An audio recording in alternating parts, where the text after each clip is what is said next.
한때 부산은 대한민국에서 가장 활기찬 도시 중 하나였습니다. 서울이 대한민국의 심장이라면 부산은 폐라고 했습니다.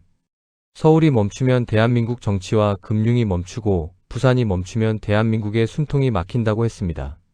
항구 도시 부산. 한국 전쟁 때는 마지막 피난처였고 경제 성장 시대에는 수출의 관문이었고 문화적으로는 서울에 뒤지지 않는 자존심이 있었습니다. 서면 거리를 기억하시는 분들이 계실 겁니다. 금요일 저녁이면 서면 중심 가는 사람들로 발 디딜 틈이 없었습니다. 젊은이들이 넘쳐나고 식당마다 줄이 서고 노래방과 술집이 새벽까지 불을 밝혔습니다. 부산 사람들에게 서면은 그냥 상권이 아니었습니다. 부산의 심장이었습니다. 남포동도 있었습니다. 부산국제영화제 광장, 국제시장, 자갈치 시장으로 이어지는 그 거리. 영화 팬들이 모이고 관광객들이 몰려들고 상인들의 목소리가 거리를 채웠습니다. 부산이 부산다운 곳이었습니다. 그런데 지금 이야기가 달라지고 있습니다. 부산 청년들이 서울로 떠나고 있습니다. 서면이 예전만큼 북적이지 않는다는 이야기가 나옵니다. 남포동 상권이 조용해졌다는 이야기, 공실이 늘었다는 이야기. 대한민국 제2의 도시가 조용히 흔들리고 있습니다. 왜 부산 청년들은 떠나기 시작했을까요? 왜 부산 번화가는 예전 같지 않다는 말이 나올까요? 대한민국 제2의 도시에 무슨 일이 벌어지고 있는 걸까요? 오늘은 이 질문들에 답해드리겠습니다. 부산을 비판하거나 폄하하려는 게 아닙니다. 부산의 변화를 통해 대한민국 지방 도시들이 공통적으로 직면하고 있는 구조적 문제를 이야기하겠습니다. 사람이 떠나면 도시도 늙어갑니다. 그리고 그 과정이 얼마나 빠르고 얼마나 근본적인지를 부산이 보여주고 있습니다. 먼저 부산이 어떤 도시였는지를 이야기해야 합니다. 여러분은 부산의 전성기를 기억하십니까? 부산은 대한민국에서 서울 다음으로 큰 도시입니다. 인구로도 경제 규모로도 오랫동안 대한민국 제2의 도시 자리를 지켜왔습니다. 하지만 부산의 자존심은 단순히 숫자에 있지 않았습니다. 부산 사람들에게 부산은 서울과 다른 문화, 다른 언어, 다른 정서가 있는 도시였습니다. 서울에 지지 않는 자신감이 있었습니다. 부산의 성장 뒤에는 항구가 있었습니다. 부산항은 대한민국 최대의 항구입니다. 수출 경제 시대에 부산항을 통해 대한민국의 물건이 전 세계로 나갔습니다. 선박, 철강, 섬유, 신발 이런 제조업 제품들이 부산을 거쳐 세계로 향했습니다. 항구가 바쁘면 도시가 바빴습니다. 조선업도 부산과 인근 지역의 핵심 산업이었습니다. 거제, 울산과 함께 형성된 동남권 제조업 벨트. 이 지역에서 세계 최고 수준의 배들이 만들어졌습니다. 조선소가 일을 할 때 관련 산업에 종사하는 수십만 명의 근로자들이 이 지역에서 소비하고 살았습니다. 문화적으로도 부산은 강했습니다. 부산국제영화제가 시작되면서 부산은 아시아를 대표하는 영화 도시가 됐습니다. 매년 가을이면 전 세계 영화인들이 부산으로 모였고 국내외 관광객들이 함께 몰려들었습니다. 해운대와 광안리는 대한민국 최고의 해수욕장으로 사랑받았습니다. 서면은 부산 젊음의 중심이었습니다. 백화점, 영화관, 식당, 카페, 술집 없는 게 없었습니다. 부산 시내 어디서나 버스를 타면 서면으로 모였고 서면에서 버스를 타면 어디든 갈 수 있었습니다. 교통의 중심이자 소비의 중심이었습니다. 남포동은 부산의 얼굴이었습니다.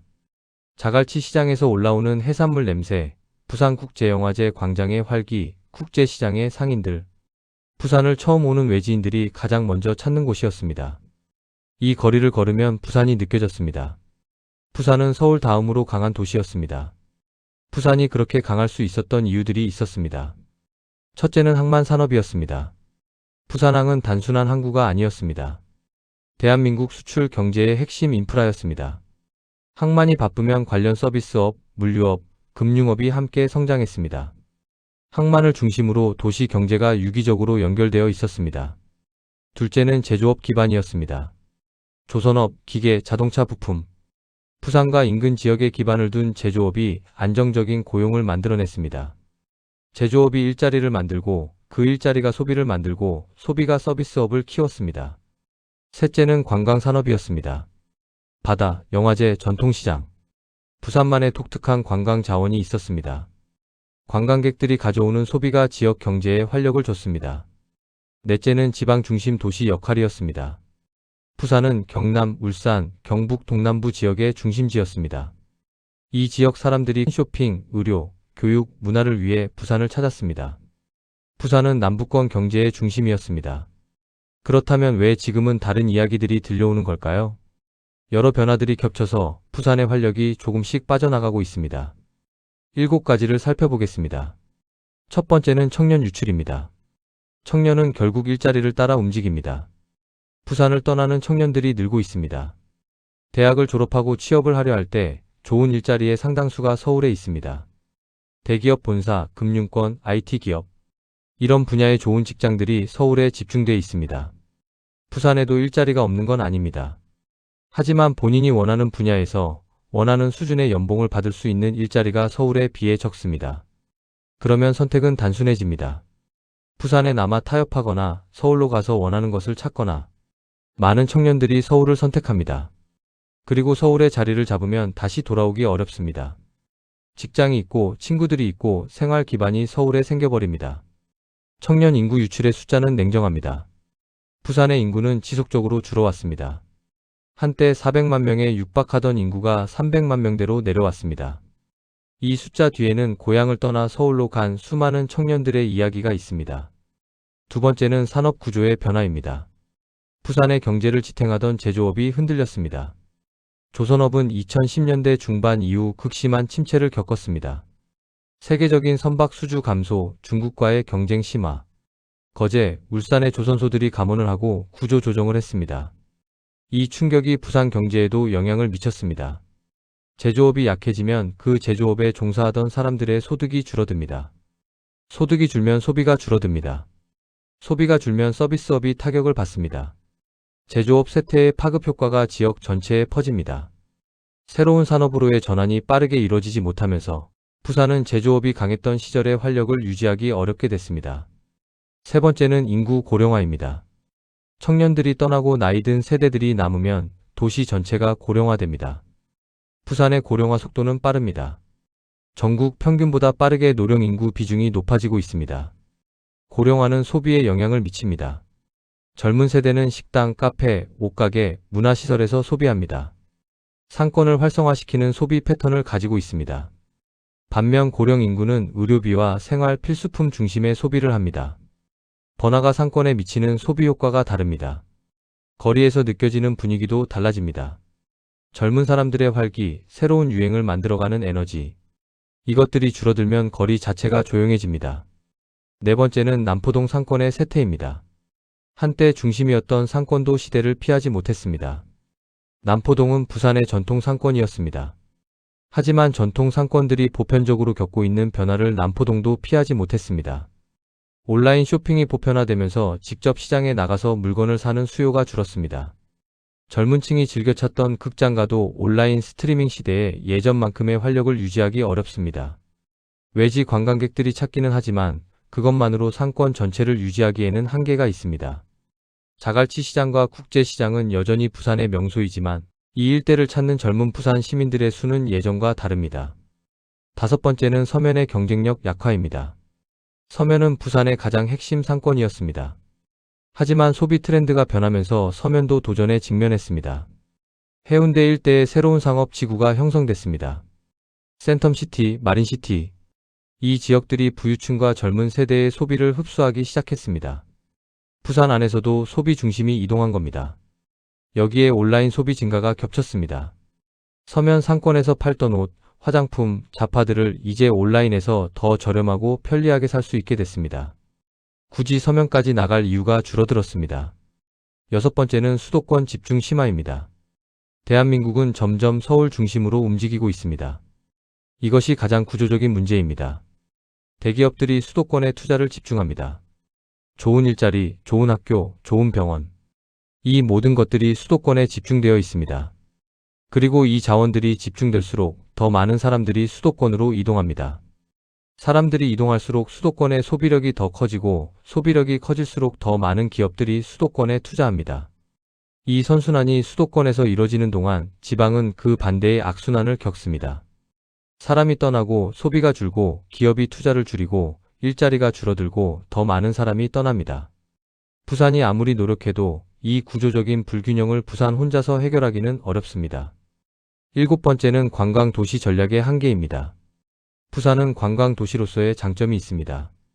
하지만 관광만으로 도시 경제를 지탱하는 것에는 한계가 있습니다. 관광 소비는 계절성이 있습니다. 여름 해수욕 시즌, 부산국제영화제 기간에 관광객이 집중됩니다. 그 외의 시기에는 관광 소비가 급격히 줄어듭니다. 연중 고르게 경제가 돌아가려면 관광 외의 산업 기반이 있어야 합니다. 관광 산업이 만들어내는 일자리의 질도 문제입니다. 호텔, 식당, 관광 안내. 이런 분야의 일자리가 늘어나는 건 좋지만 대부분 비정규직이거나 계절적 일자리인 경우가 많습니다. 청년들이 원하는 안정적이고 보수 좋은 일자리와 다릅니다. 관광이 살아나도 청년 유출 문제가 해결되지 않는 이유입니다. 지금 부산 남포동과 서면의 실제 분위기는 어떨까요? 도시는 아직 화려해 보이지만 분위기는 달라졌습니다. 서면 지하철역 출구를 나서면 여전히 많은 간판들이 보입니다. 하지만 예전에는 걸어가기 불편할 만큼 붐비던 거리가 지금은 다르다는 이야기가 나옵니다. 특히 평일 저녁 한때 직장인들로 가득하던 시간대에 그 차이가 느껴집니다. 상가 공실도 늘었습니다. 한때 임차인 구하기 어렵던 서면 중심가에 임대 안내가 붙은 상가들이 보입니다. 새로운 가게가 들어와도 오래 유지되지 못하는 경우가 생겼습니다. 손님이 예전만큼 오지 않으니 장사가 어렵고 장사가 어려우면 가게가 오래 버티지 못합니다. 젊은 층의 비중이 달라졌다는 것도 피부로 느껴집니다. 예전에는 서면이라고 하면 젊은이들의 공간이라는 이미지가 강했는데 지금은 그 이미지가 조금 흐려졌습니다. 남포동도 비슷합니다. 관광객들은 여전히 찾아오고 부산을 처음 방문하는 여행자들이 국제시장과 BIFF 광장을 찾습니다. 하지만 그 관광 활기가 주변 상권 전체로 퍼지는 힘이 예전만큼은 아닙니다. 관광객이 와도 그 소비가 골목 깊숙이까지 미치지 않는 경우가 생겼습니다. 하지만 부산이 완전히 끝난 것은 아닙니다. 이 점을 분명히 말씀드려야 합니다. 도시는 쇠퇴와 변화를 동시에 겪습니다. 부산에는 여전히 강점이 있습니다. 해운대, 광안리, 기장. 부산의 바다는 여전히 매력적입니다. 부산국제영화제는 아시아 최고 수준의 영화 행사로 자리 잡았습니다. 부산항은 여전히 대한민국의 핵심 물류 인프라입니다. 새로운 가능성도 있습니다. 북항 재개발이 진행되면서 부산 도심에 새로운 공간이 만들어지고 있습니다. 강서 지역에 대규모 산업 단지가 개발되고 있습니다. 부산의 디지털 산업 육성 시도도 있습니다. 이런 변화들이 결실을 맺으면 부산이 새로운 방향으로 성장할 가능성이 있습니다. 부산 2030 세계 박람회 유치 시도는 비록 성사되지 않았지만 부산이 국제적 위상을 높이려는 노력의 일환이었습니다. 이런 시도들이 쌓이면서 부산의 새로운 이야기가 만들어질 수 있습니다. 부산의 사례가 우리에게 말하는 것은 무엇일까요? 부산의 변화는 대한민국 지방 도시의 미래일 수 있습니다. 부산은 대한민국에서 가장 큰 지방 도시입니다. 인구도, 경제 규모도, 문화 자원도 지방 도시 중에서는 최고 수준입니다. 그럼 부산이 이런 어려움을 겪고 있다면 다른 지방 도시들은 어떨까요? 대구, 광주, 대전. 이 광역시들도 비슷한 도전에 직면해 있습니다. 그리고 더 작은 지방 도시들은 더 심각한 상황에 처해 있습니다. 지방 소멸이라는 단어가 이제 뉴스에서 일상적으로 들립니다. 수도권 집중 문제는 어느 한 지역의 노력만으로 해결되지 않습니다. 국가 차원에서 일자리와 기회를 지방에 분산시키는 구조적 변화가 있어야 합니다. 하지만 그 변화가 쉽지 않습니다. 이미 수도권에 집중된 자원과 인프라가 강력한 관성을 만들어내고 있기 때문입니다. 오늘 이야기를 마무리하겠습니다. 사라지는 것은 상권이 아니라 도시의 젊음일지도 모릅니다. 서면 거리의 활기, 남포동 골목의 분주함. 이것들은 단순히 가게들이 모여 있어서 만들어지는 게 아닙니다. 그 공간을 채우는 사람들, 특히 젊은 사람들이 만들어내는 에너지가 있어야 합니다. 그 에너지가 거리를 살아있게 합니다. 사람을 붙잡지 못하면 도시도 흔들립니다. 부산이 청년들을 붙잡으려면 청년들이 머물 이유가 있어야 합니다. 괜찮은 일자리, 살기 좋은 환경, 미래에 대한 희망. 이것들이 있으면 청년들이 남습니다. 이것들이 없으면 떠납니다. 청년은 도시의 미래입니다. 오늘의 청년 인구가 내일의 도시 소비층이고 모레의 납세자이고 그 다음의 부모 세대입니다. 청년이 없는 도시는 천천히 그러나 확실하게 늙어갑니다. 지역 경제는 결국 일자리 문제입니다. 아무리 좋은 관광 자원이 있어도 아무리 아름다운 바다가 있어도 먹고 살 수 있는 일자리가 없으면 사람들은 떠납니다. 부산의 미래는 부산 안에 어떤 일자리를 만들 수 있느냐에 달려 있습니다. 부산은 여전히 아름다운 도시입니다. 바다가 있고 산이 있고 사람이 있고 역사가 있습니다. 그 부산이 다시 활기를 찾을 수 있기를 바랍니다. 그리고 그 활기가 청년들의 웃음소리에서 나오기를 바랍니다.